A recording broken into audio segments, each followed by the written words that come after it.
Hi everyone. Today we are going to look at just a review of procedures in our flexible classroom. And so this is just a refresher. I am going to say where it says pacing tracker on your notes, just cross that off. We are going to skip that and get back to it eventually. All right, let's get started. Okay, so reminder that table of the day passes back do nows. We are doing that a little bit differently than we started the year. And you will have a question of the day, and everybody's expected to answer that question of the day. Now, I also want you to look at quality of responses. So there's a few things. I want you to write a paragraph to answer that question. And a paragraph is typically short for a do now. It's 3 to 5 sentences. Really put thought into your answer. Don't just jot down the first thing that you think of or to fill space or anything like that, but provide a thoughtful answer. And in the second part of this lesson, you'll see some ideas for that. And then also, if you can, use vocab. So those are kind of the 3 big things to help you write a quality response. And then just another reminder that Friday reflections are now in Schoology. And so that's kind of the expectations of the do now. So just some reminders. All right, staying on track. There are 2 ways that you can sort of help yourself stay on track. The first is that calendar within Schoology. And then the second is the daily do now slide. So on the calendar, it will tell what days we're taking the mastery check, what lesson we're on, and you can use that to help guide you. On the daily slide that you see in class, it'll tell you exactly what's current, what's catching up, and then what's crushing it.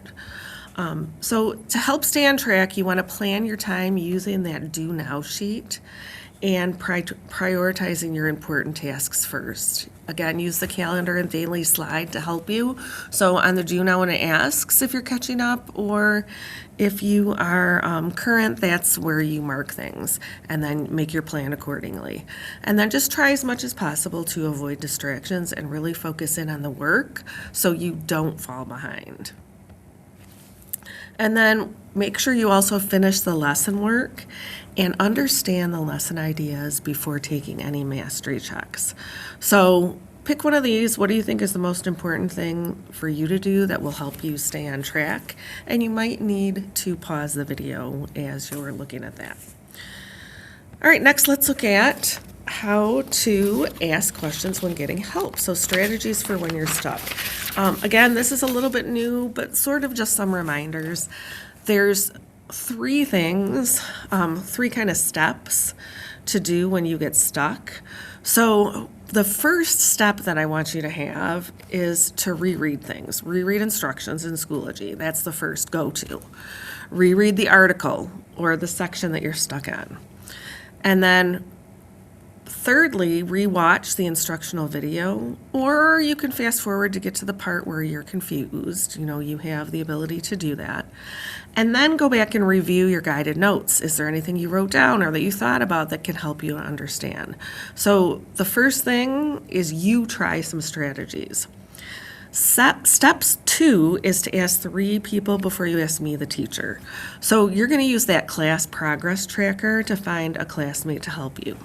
You can either ask somebody who's on the same lesson as you, or you can ask someone who is ahead of you.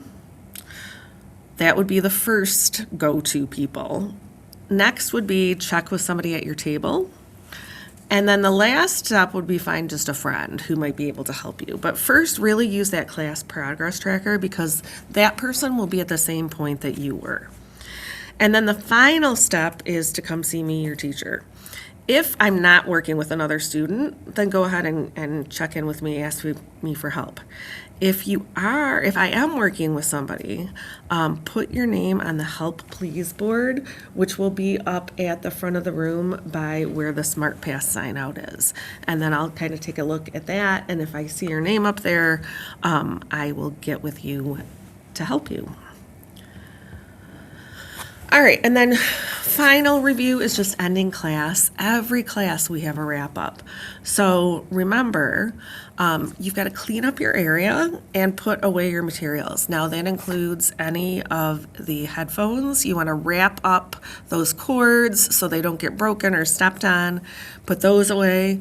Clean up your area, put all your materials away. You want to make sure that you check off the progress tracker on the class tracker on the whiteboard, and then also on your little personal checklist.